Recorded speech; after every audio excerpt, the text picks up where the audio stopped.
বর্তমানে ট্রেন্ডিং এ চলছে এই আলুচ ভর্তা। তো চলো তোমাদের সাথে আমার অভিজ্ঞতা শেয়ার করি যে এটা অ্যাকচুয়ালি খেতে কেমন। প্যাকেটের ভিতরে ভর্তা তৈরি করার জন্য সবকিছু দেয়া আছে।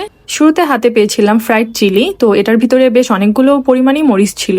তারপর ছিল পানি মেপে দেওয়ার জন্য একটা ছোট্ট পলিথিন টাইপের। তারপর ছিল ফ্রাইড অনিয়ন, আর তারপর ছিল হচ্ছে ড্রাই পটেটো পাউডার যেটা, আর তারপর পেয়েছিলাম সরিষার তেল, আর শেষে ছিল লবণ। আর হ্যাঁ, ভিতরে কিন্তু একটা গ্লাভস দেওয়া ছিল, তো এই গ্লাভসটা আমি শুরুতে পরে নিলাম ভর্তা তৈরি করার জন্য।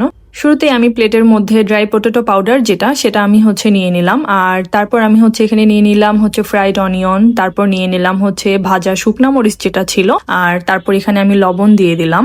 তো শুরুতেই আমি ফ্রাইড অনিয়ন, ড্রাই চিলি আর লবণ একসঙ্গে সুন্দর করে গুঁড়ো করে নিলাম। তারপর আমি পটেটো পাউডারের মধ্যে পানি দিয়ে দিলাম। তো আমি কিন্তু পানি হচ্ছে মগে করে দিয়েছিলাম পরিমাণ মতো, তো তোমরা দেখতেই পাচ্ছ। তারপর পানি দিয়ে জিনিসটাকে আমি সুন্দর করে মেখে হচ্ছে একদম আলুর ডো তৈরি করে নিলাম। তারপর সবশেষে আমি হচ্ছে সরিষার তেল দিয়ে দিলাম। প্যাকেটে কিন্তু সরিষার তেলের পরিমাণটা অনেক বেশি ছিল, তো আমি কিন্তু একদম সবটাই দিয়ে ফেলেছি। তো আমার সবটা দেওয়া উচিত হয়নি, যেটা আমি পরে বুঝতে পেরেছি। তো অনেক বেশি ঝাঁঝালো লাগছিল খেতে। তো যাই হোক, সুন্দর করে তারপর আমি হচ্ছে ভর্তাটাকে একদম মেখে নিলাম। আর এটা হচ্ছে ভর্তার ফাইনাল লুক। তো এটা মিনিমাম 4 জন কিন্তু খেতে পারবে ইজিলি।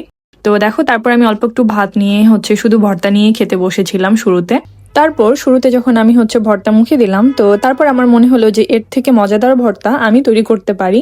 তো আমার কাছে খুব একটা বেশি ভালো লাগেনি। তো আমি যদি রেটিং দিই 10-এর মধ্যে, তাহলে আমি 6 দিব। কারণ এর থেকে মজাদার ভর্তা বাসায় তৈরি করা যায় অনেক সহজে। আর আপনারা কে কে এই ভর্তা ট্রাই করেছেন কমেন্টস করে কিন্তু অবশ্যই জানাবেন যে আপনাদের কেমন লেগেছে।